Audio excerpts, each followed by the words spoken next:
တရဏဂုံသုံးပါးကိုနေ့စဉ်ပုံမှန်ရွတ်ဆိုနေတယ်ဆိုရင်အဲ့ဒီပုံကိုယ်တွေမှာတွေ့ရမယ့်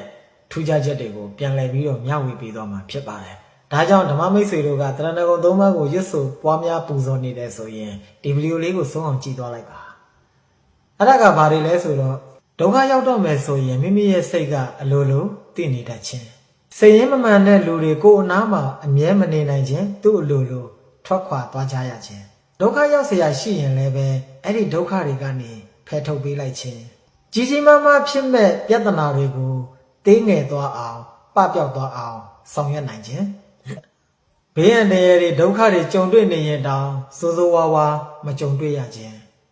စောင့်ရှောက်ကူညီခြင်းတဲ့လူတွေကိုယ့်ကိုကာကွယ်ပေးမဲ့ပုံကိုယ်တွေပေါ်လာခြင်းအန္တရာယ်ဆိုးတွေမကြရောက်ခြင်းဘေးဆိုးဒုက္ခဆိုးတွေမကြုံတွေ့ကြရခြင်းဘေးအန္တရာယ်တွေကြုံတွေ့လာရင်တောင်အဲ့ဒီဘေးအန္တရာယ်တွေကနေလွတ်မြောက်ခြင်းလလဘာများရှင်လန်းပြီးတော့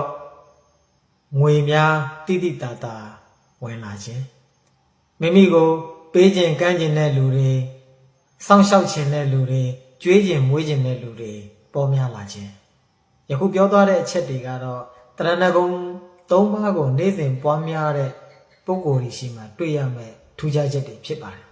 ဒါကြောင့်မိမိတို့ရဲ့ဘဝလက်ကျန်အချိန်မှာမိမိတို့ကကံကောင်းနေသေးလို့ယနေ့အချိန်ဒီအသက်ရှင်တန်နေတာမိမိတို့ရဲ့နေ့စဉ်လက်ကျန်အချိန်တွေမှာကုသိုလ်ပညာဥစ္စာတစ်ခုခုကိုတော့မရရအောင်ယူဆောင်သွားပါဘဝရဲ့လက်ကျန်အချိန်တွေမှာကိုယ်စိတ်နှစ်ပါးကျမ်းမာချမ်းသာစွာဖြင့်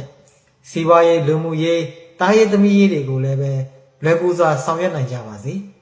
ပြီးတဲ့နောက်မှာလည်းပဲခန္ဓာပေါ်ဉာဏ်ရောက်အောင်တည်သည့်အတိုင်းကြင့်ကြံကြိုးကိုပွားများအားထုတ်နိုင်ကြသည်ဖြစ်၍